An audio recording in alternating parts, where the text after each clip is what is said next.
Hi, this is Jennifer, and I'm going to discuss the EdTPA preparation, all the courses that I have done.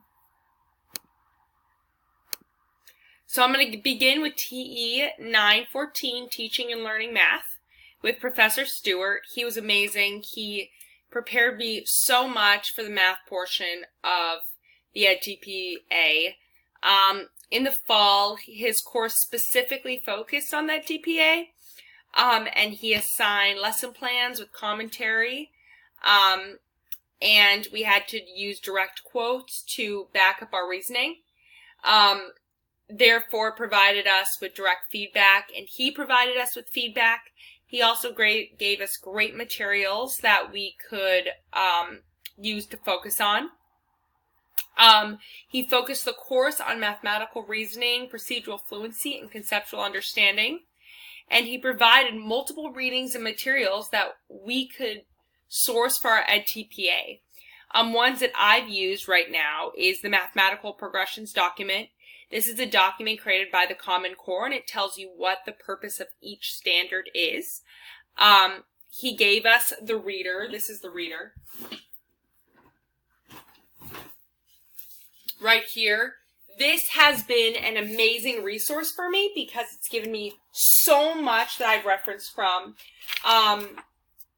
In this, there's a whole area about the 5 strands of mathematical proficiency, which is something that we do reference a lot and use as guidance for the EdTPA, because part of the 5 strands is conceptual understanding, procedural fluency, mathematical reasoning. So this stuff is the support that I do use to assist me in talking about conceptual understanding, procedural fluency, and mathematical reasoning. In addition, it talks about how, another part talks about how you can focus with English language learners in math. So this is working directly with math and ELL students, which I found extremely helpful because a lot of the EL things that we have been given haven't focused directly on math, where this has been directly focused on math. He also talks about developing algebra in the mathematics classroom, and then reasoning with algebra. So my EdTPA is about is in Algebra 1. So a lot of this is incorporating mathematical reasoning in algebra. So I've felt that all of this material has been extremely useful when trying to discuss specific topics. Okay. Next is in Professor Ginsberg's. First is his TE 362. He introduces the EdTPA and the EdTPA handbook, and he provided us multiple opportunities to create lesson plans. He brought in previous 3SBers to show us exactly what the lesson plan was, freaked us out, but then gave us multiple opportunities to practice using the lesson plan. He also introduced the context for learning, so we had an idea of what exactly that was, and we were able to practice in his classroom. Also, all of the introduction to academic language.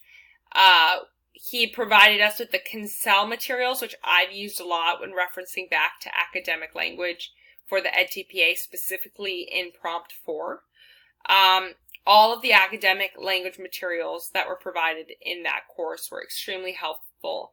And then the academic conversations with Zwowers and Crawford. At the end, I kind of want to go over all the books that I've really used for my Task 1 EdTPA to use as a reference to help me out with specific tasks. So I'll go through that at the end. So, then we have the Ginsberg 903, which he gave us the effective instructions by Burke and the effective classroom managements and the progressions document. So those were some new ones that were introduced to us, which I found extremely helpful. I have been referencing the progressions document with all of my EdTPA. Then in Matasis, In the state of California, the EdTPA requires the candidate to scaffold for English language learners. She did give us the book Scaffolding Language, Scaffolding Learning. I do have a few ELL learners in my classroom, so being able to reference and look through those books to help me find ways to scaffold in my lesson plan for these students have been extremely helpful. In addition, I've been able to incorporate everything she's talked to us about into my own EdTPA because I've been able to identify and apply effective instruction materials and strategies for ELLs. And then she's also taught us how to modify lesson plans to support ELLs. So we had some practice with that, so we kind of know how to incorporate it into our EdTPA. Next, we had Lafferty's Behavioral Psychological Aspects of Teaching Middle and High School. So she taught us, we had this big thing called the Strategy Notebook, which we all had to basically become experts in a theorist or some idea that had to do with education. And like we worked in groups to come up and kind of represent the main points of whatever theorist or theory we were given in our group. I've been referencing that a lot because it gives us all of the key people that we could reference in our EdTPA. She taught us how to justify a use of instructional and assessment strategies with those theorists.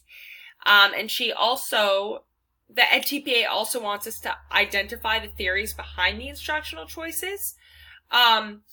So the Strategy Notebook provides us a list of like all of the theorists, all of the different theories behind education that I can use to reference for my EdTPA.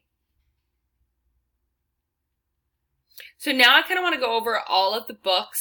I've been given so many books and I've been using all of them. The first one that I found amazing is Integrating Differentiated Instruction. This has helped me with literally, I think it was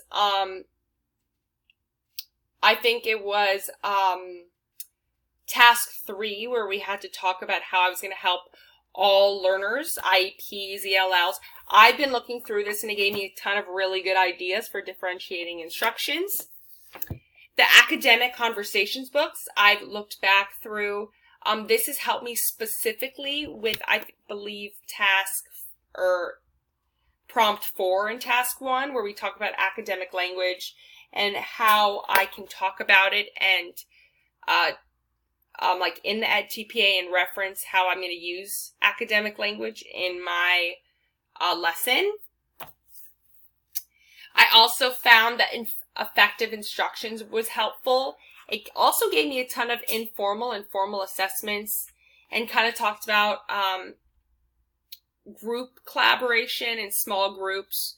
I found this extremely effective for both prompts 2 and 3.